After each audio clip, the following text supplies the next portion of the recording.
Nah. Bismillahirrahmanirrahim. Assalamualaikum warahmatullahi wabarakatuh. Alhamdulillahi rabbil alamin. Wa bihi nasta'in ala umuri dunya waddin. Asyhadu an la ilaha illallah wahdahu la syarikalah. Wa asyhadu anna Muhammadan abduhu wa rasuluhu la nabiyya ba'dah. Allahumma salli ala Muhammad wa ala alihi wa sahbihi ajma'in, amma ba'd. Alhamdulillah, Bapak dan saudara sekalian yang dirahmati Allah, pada sore hari ini kita bisa bermuwajah kembali untuk bersama-sama mengkaji kitab Arba'in Nawawiyah.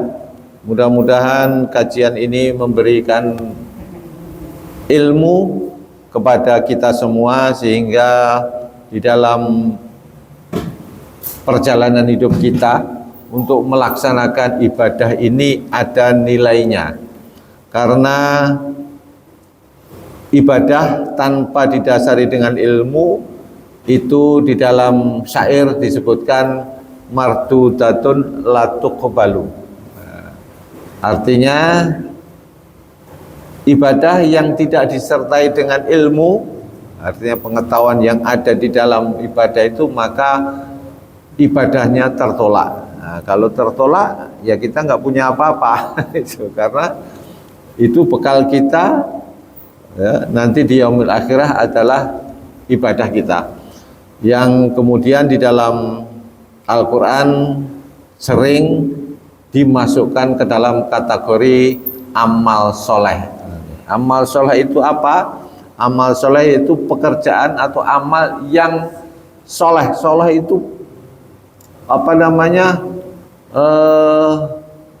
Pas. Nah, kalau bahasa yang tepat pas. Amal pas, amal yang baik. Baik, tapi kalau belum tentu nggak pas. Nah, pasnya itu apa? Pasnya sesuai dengan ketentuan syariat. Ketentuan syariat itu bisa diketahui apa? Dengan ilmu. Nah, maka kajian kita pada malam hari ini nawaitu kan mencari ilmu, dan memang ilmu yang paling mendasar adalah bahasan kita sekarang ini. Bahasan kita sekarang ini. Kita masih berkutat dalam hadis yang kedua dalam Arba'in Nawawi yang diriwayatkan oleh Bukhari dan Muslim, yang didapat atau yang di sanadnya melalui Umar bin Khattab radhiyallahu anhu. Suatu ketika Rasulullah SAW, sebagaimana Bapak-bapak ketahui kemarin, itu ketika berbincang-bincang dengan para sahabatnya, tahu-tahu kedatangan seorang yang ganteng sekali, bahasa kita bersih mukanya, dan kelihatan orang itu bukan dari jauh. Kalau dari perpergian dari jauh itu ketika datang mesti lecek gitu. Ternyata orangnya itu bersih, kayaknya baru tahu-tahu sudah ada di dalam. Nah, itulah yang kemudian oleh Rasulullah SAW, tahu nggak itulah malaikat Jibril yang mengajarkan kepada kalian tentang agamamu. Nah, ini yang kemarin kita sudah baca terjemahannya. Salah satu bahasan yang kemarin syahadat, alhamdulillah sudah purna bahasan kita, tapi mari kita dari syahadat itu kemudian kita pahami lebih dalam tentang makna yang terkandung dan kemudian implementasi di dalam syahadat tadi. Nah, Bapak dan saudara sekalian yang dirahmati Allah Subhanahu wa taala, kemarin kita sudah membahas tentang syahadat tauhid dan syahadat rasul. Syahadat tauhid yaitu mengesahkan Allah dan kemudian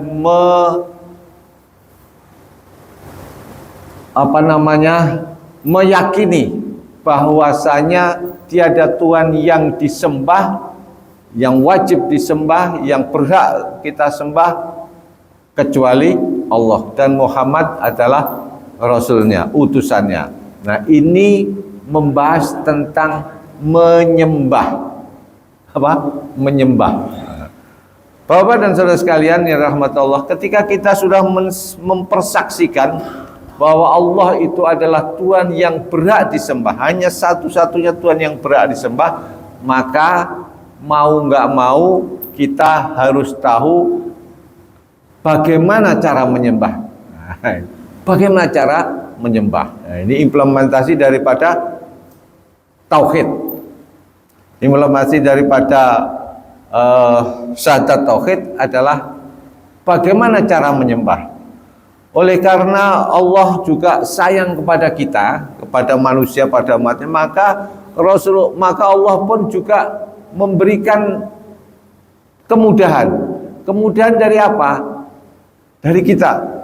Rasulullah SAW itulah salah satu di antara bentuk kasih sayang Allah kepada kita, bahwasanya cara menyembahnya ikuti Rasulullah. Nah, ini bentuk sayangnya Allah kepada kita sebagai umatnya, bukan hanya nyembah, tapi bagaimana cara, udah nanti gak usah khawatir, kalau bahasa gitu, gak usah khawatir, nanti saya kasih utusan saya bagaimana cara menyembah Allah Subhanahu wa taala, yang bahasa fikih atau bahasa-bahasa agama disebut menyembah kepada Allah disebut ibadah. Bapak dan saudara sekalian, dalam hadis ini Rasulullah SAW menyampaikan, satu, ketika kalian sudah bersaksi, maka yang kedua adalah watuqimus shalah. Maka Rasulullah SAW memberikan pelajaran kepada kita, cara menyembah Allah itu adalah dengan mendirikan sholat. Dan lanjutannya mendirikan sholat, kemudian mengeluarkan zakat, kemudian Ramadan, puasa Ramadan, dan kemudian haji. Keempat inilah caranya menyembah Allah Subhanahu wa taala. Maka bahasan kita adalah watuqimus shalah. Ini cara menyembah yang pertama kepada Allah SWT ketika kita sudah bersaksi, Bapak dan Saudara sekalian. Ketika kita sudah bersaksi kepada Allah, bersaksi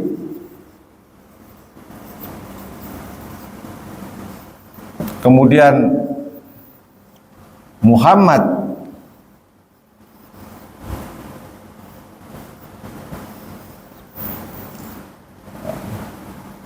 bersaksi kita adalah menyembah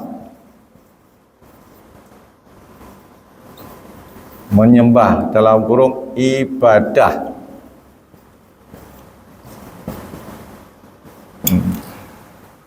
Caranya diturunkan kepada Nabi Muhammad, salah satu di antaranya yang akan kita bahas adalah tentang at-tuqimus shalah.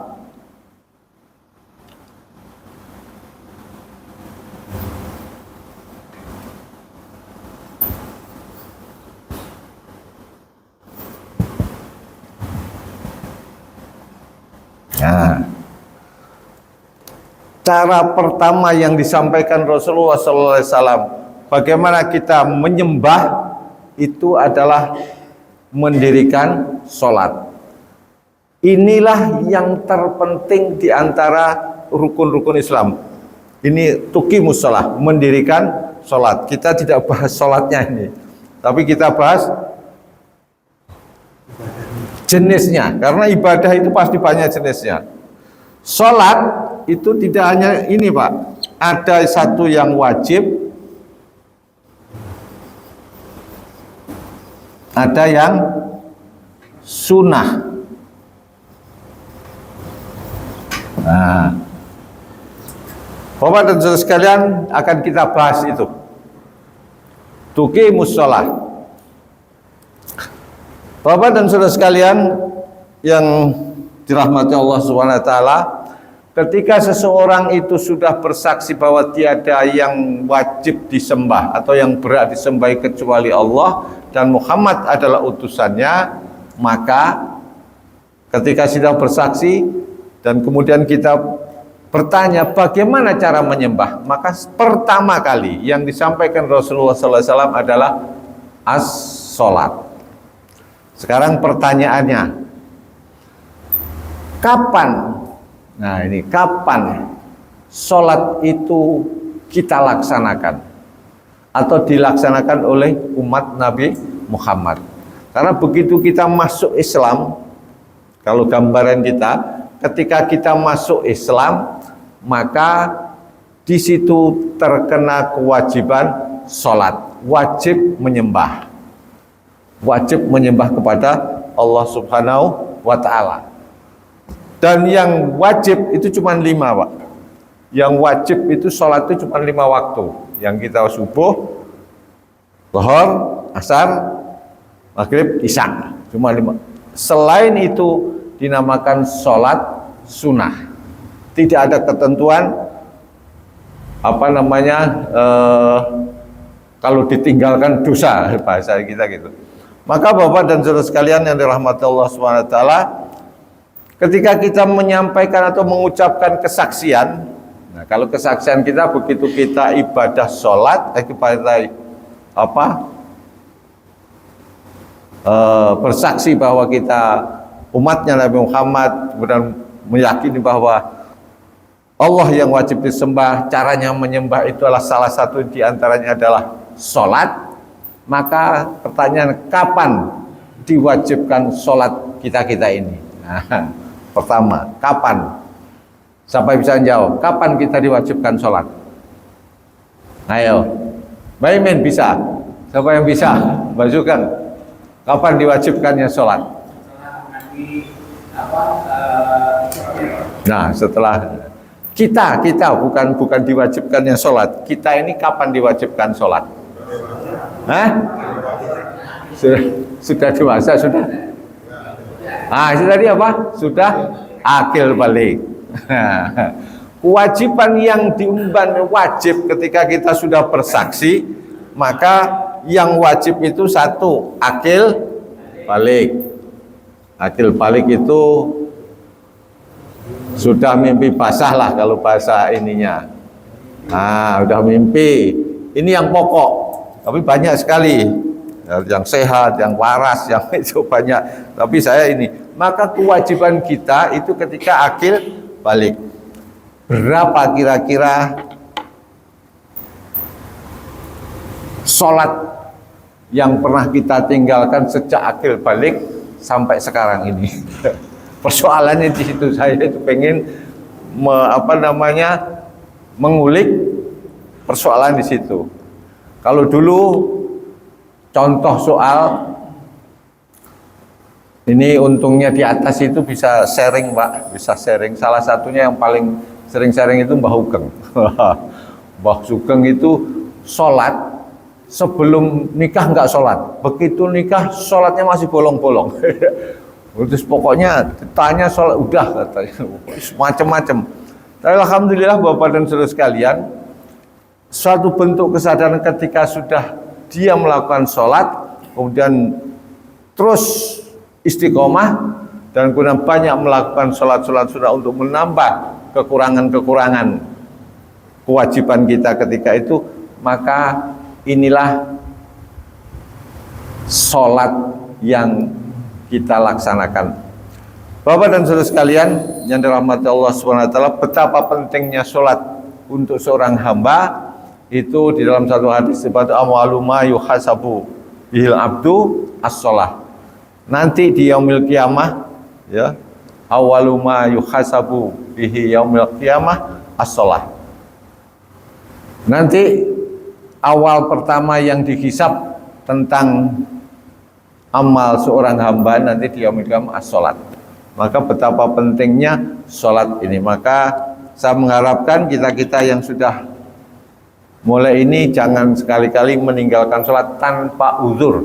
Nah, ini yang perlu menjadi catatan kita. Yang lalu biarkah berlalu, satu-satunya itu adalah memohon ampun kepada Allah Subhanahu wa Ta'ala. Itu sholat. Ini catatan, salah satu catatan yang harus kita sadari bersama. Tentunya bukan hanya ketika akil balik saja Pak, itu banyak ya, ketika itu ada sehat, artinya waras, nggak gila. Kemudian banyak sekali yang tentang itu, tapi saya mempressing khusus tentang akil balik. Jadi kita itu diwajibkan ketika sudah akil balik sampai dengan sekarang. Nah, itu berapa puluh, berapa ratus yang kita lalaikan tentang sholat. Padahal sholat itu adalah tiangnya agama. Bapak dan saudara sekalian, ini cara yang disampaikan Rasulullah SAW menyembah kepada Allah SWT, yaitu untuk sholat. Apakah cuma itu? Tidak. Apakah cuma sholat itu? Tidak. Maka lanjutan dari hadis itu yaitu antu'tiyaz zakah. Antu'tiyaz zakah yaitu memberikan zakat, mengeluarkan zakat.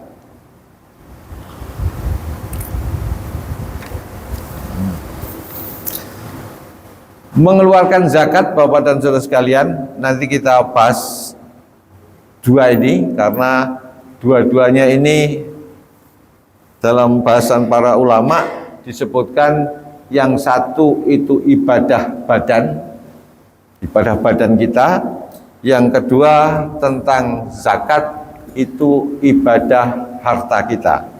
Ibadah harta. Nah, ini satu paket ini. Tuqimus shalah wa tu'tiyaz zakah.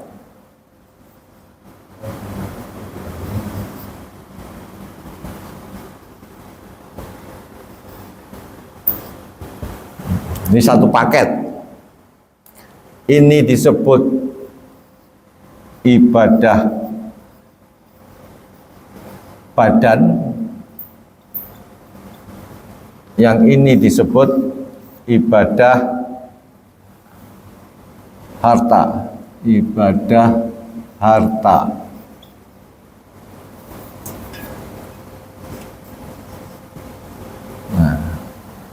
Ini dari pengertian, karena dalam Al-Quran mesti biasanya sering disebutkan aqimus shalah wa atuz zakah.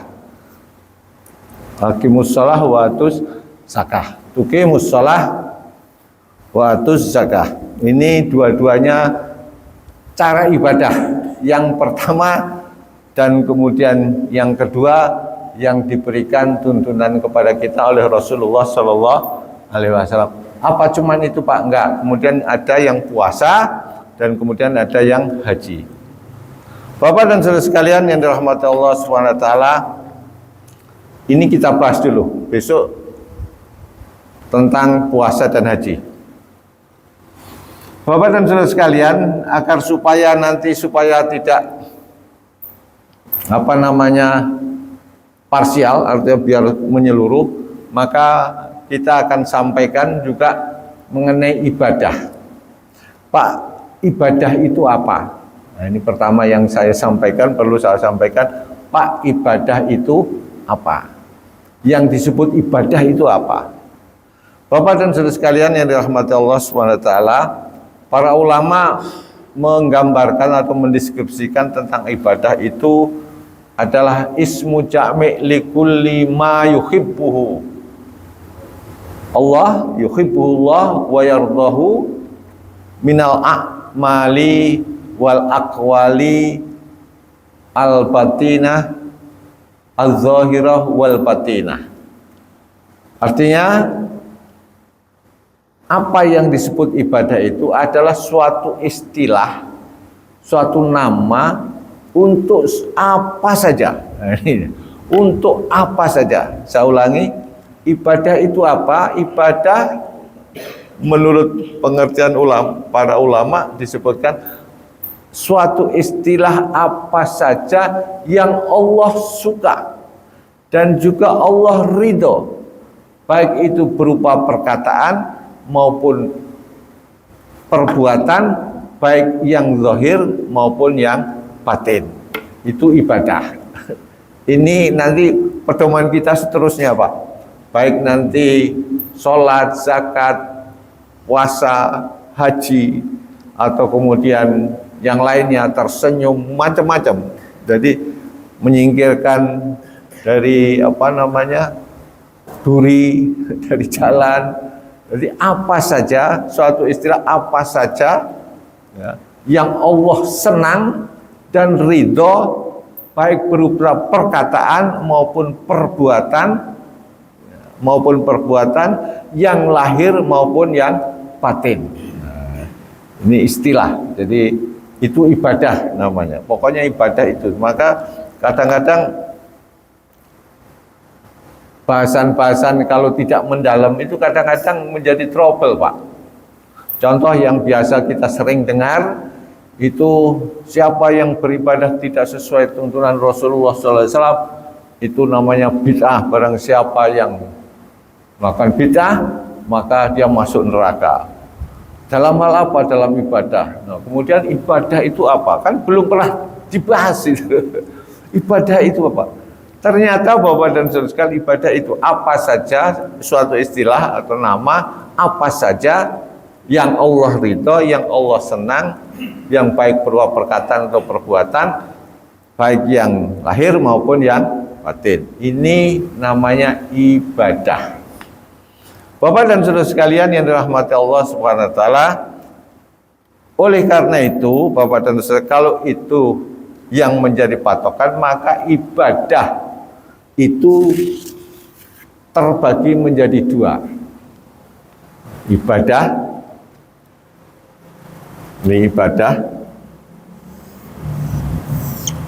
namanya satu ibadah murni, yang kedua tidak murni. Nah, udah gitu aja, tidak murni. Kalau ini bahasa agamanya ini makhdoh, kalau ini ghairu makhdoh. Ini istilah-istilah begini nggak perlu lah sebetulnya. Nah, yang ini, yang makhdoh itu yang asli pokoknya. Ini ketentuan sholat, zakat, haji, itu namanya asli. Kalau ghairu makhdoh itu apa? Yang semuanya selain yang itu ghairu makhdoh namanya. Ibadah. Tersenyum itu ibadah. Ada nggak kira-kira tersenyum bid'ah gitu? Ada nggak? Nggak ada. Jadi bingung kan kita. Maka Bapak dan Saudara sekalian, jangan mudah membid'ahkan orang. Karena belum kita ini belum membahas tentang apa itu ibadah. Jangan-jangan kita membid'ahkan orang hanya katanya, hanya saya pernah mendengar, pokoknya tidak pernah diajarkan, tidak pernah dicontohkan Rasulullah, itu bid'ah. Dalam apa saja, ibadah. Dalam agama, terus agama seruannya, agama itu ibadah katanya. Lalu ibadah itu apa? Pernah nggak dibahas? Ibadah itu sholat. Sholat akhirnya tentang sholat. Pokoknya nggak sesuai dengan Rasul, itu bid'ah. Ibadah itu apa saja yang disukai Allah, diridai Allah, dan kemudian baik dari perkataan, baik dari perbuatan yang lahir maupun yang batin. Itu kita bahas, Pak. Itu cara pembahasan para ulama itu berjenjang. Jadi enggak semuanya, kalau ngaji-ngaji kita ini kan ujuk-ujuk saja. Pokoknya enggak sesuai dengan ketentuan Rasulullah, ibadahnya bid'ah. Bid'ah itu dolalah itu benar. Makanya kita dinerakakan. Kadang-kadang saya prihatin, ya Allah, kok bisa begitu ya? Ngaji belum pernah, membahas secara detail begini belum pernah. Kemudian begitu mudahnya menyesatkan orang. Ini adalah hal yang sangat-sangat disayangkan. Oleh karena itu Bapak dan Saudara sekalian, ini saya awali dari situ dulu. Biar nanti kita ngerti, oh yang ibadah itu bukan sholat tok, bukan hanya zakat tok. Ternyata banyak yang dikatakan sholat itu. Bapak dan Saudara sekalian yang dirahmati Allah Subhanahu wa taala, ini Habis man.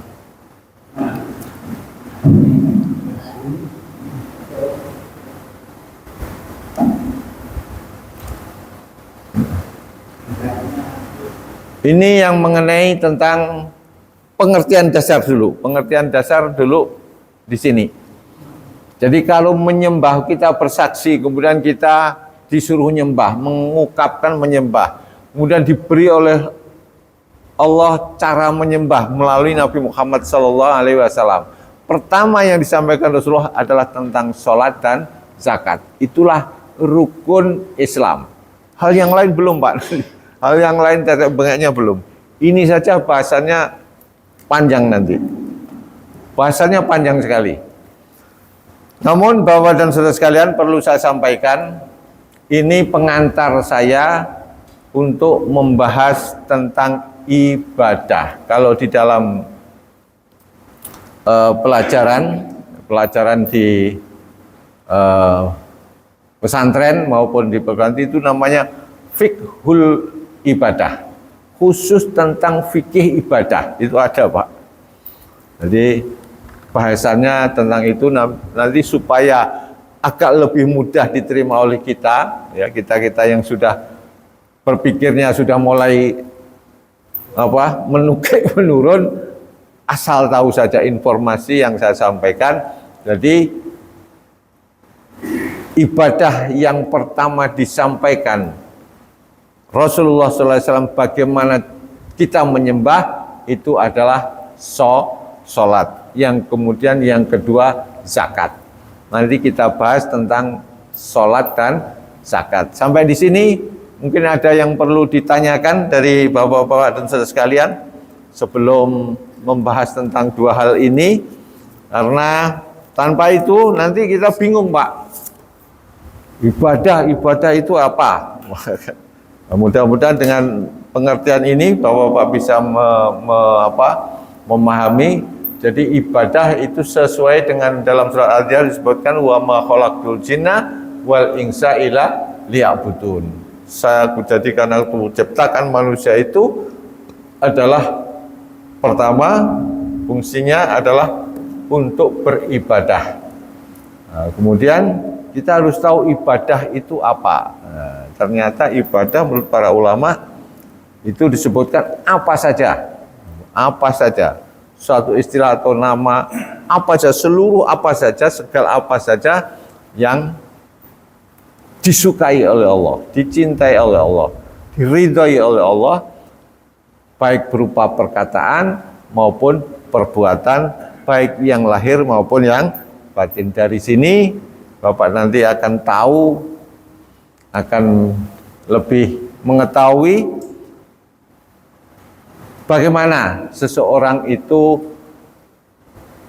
mendekatkan diri kepada Allah atau menyembah kepada Allah dalam hidupnya ini. Jadi akhirnya kalau kita tahu tidak serta-merta mudah menuduh orang itu sesat, menuduh orang itu enggak sesuai. Ternyata amal-amal itu banyak, Pak.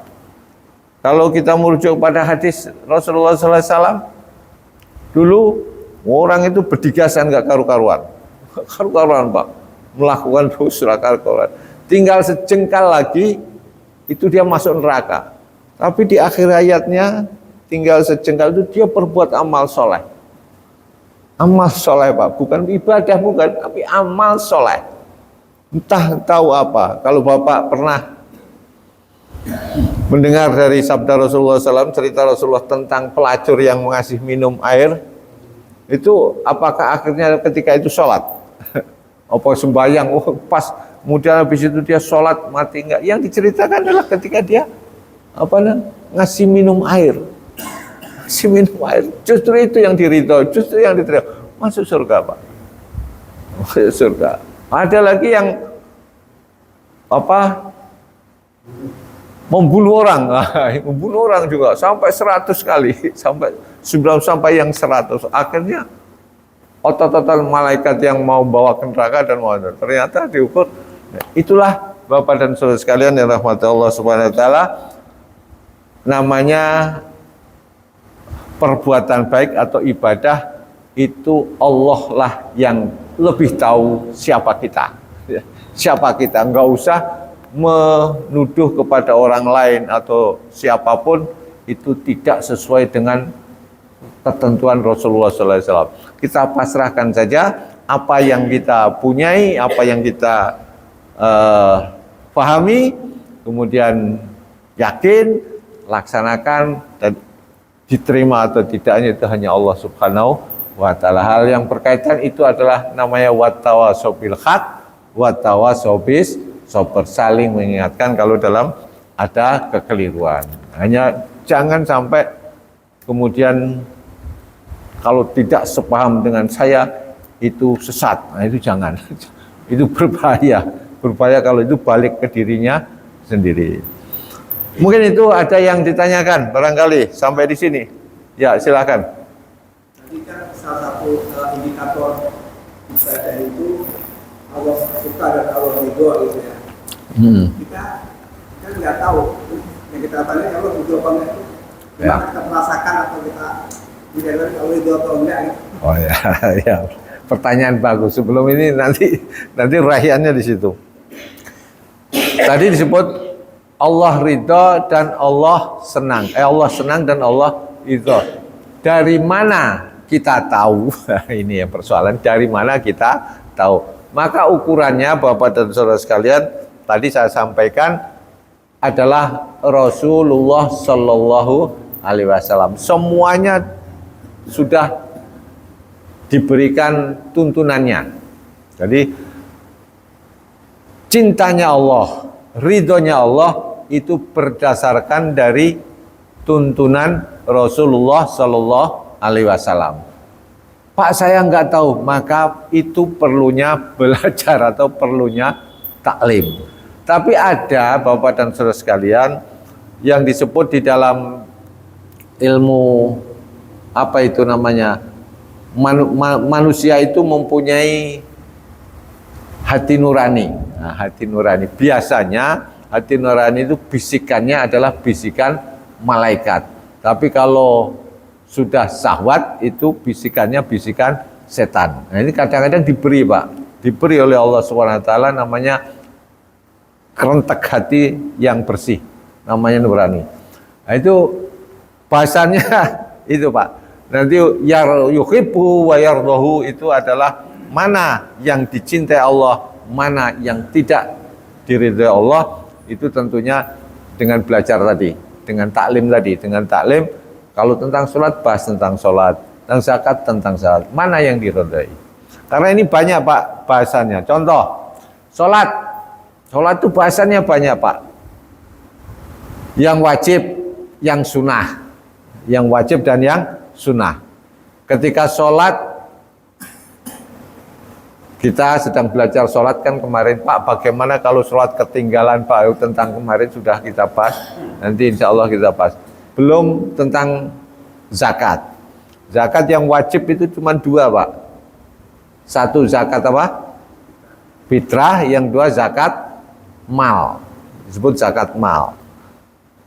Apa saja yang termasuk harta benda ini? Ini nanti dibahas. Pikir pada. Kalau di dalam ini kan ada jenisnya, ada emas dan perak. Kemudian pertanian, pertambangan, perdagangan, kemudian rikas. Rikas itu harta temuan, harta yang terpendam ditemukan. Nanti bahasan-bahasan semacam itu fikih namanya. Tapi sampai di sini Bapak dan Saudara sekalian yang rahmati Allah SWT, pengantar untuk membahas tentang ibadah. Pengantarnya ini dulu. Ya, silahkan, Pak.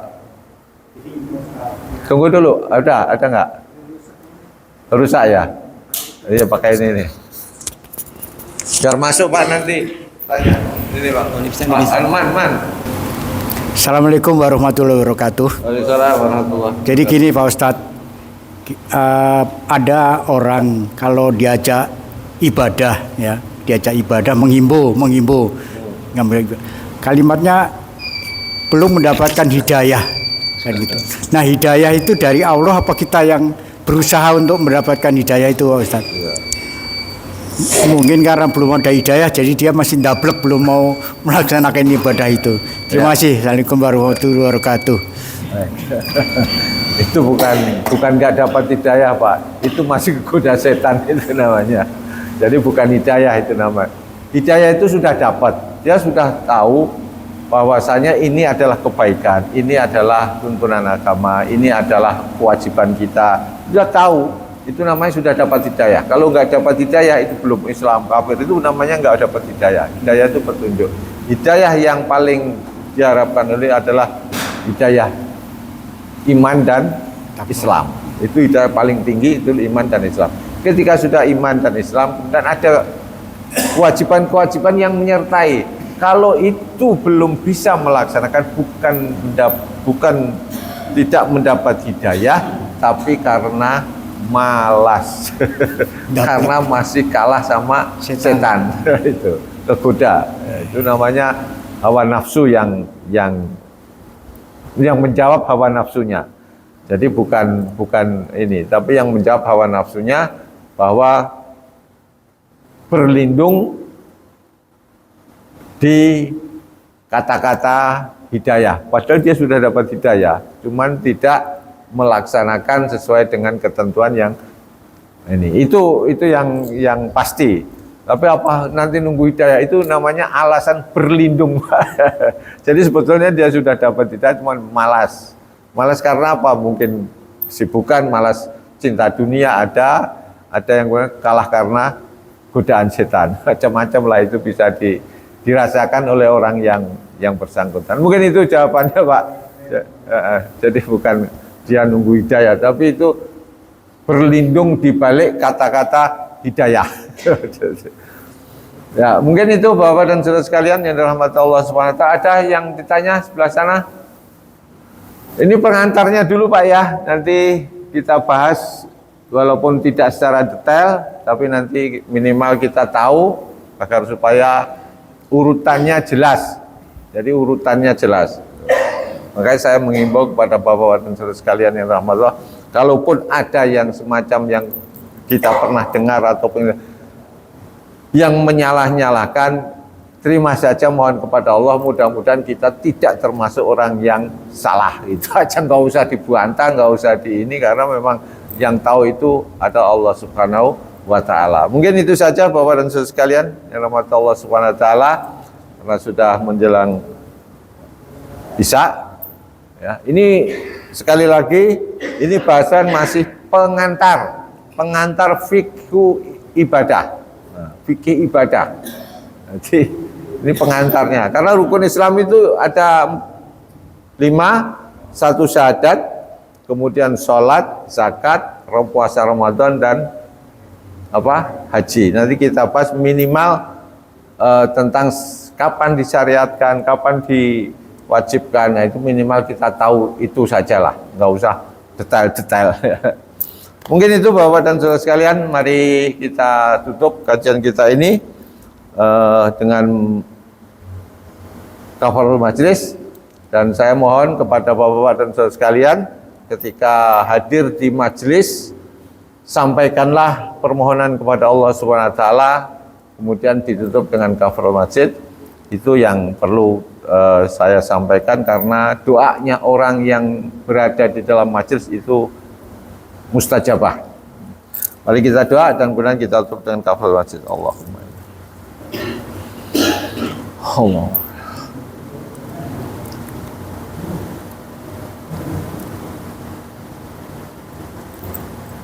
Subhanakallah hamdika asyhadu an la ilaha illa anta astaghfiruka wa atubu ilaik. Kurang lebihnya mohon maaf. Assalamualaikum warahmatullahi wabarakatuh.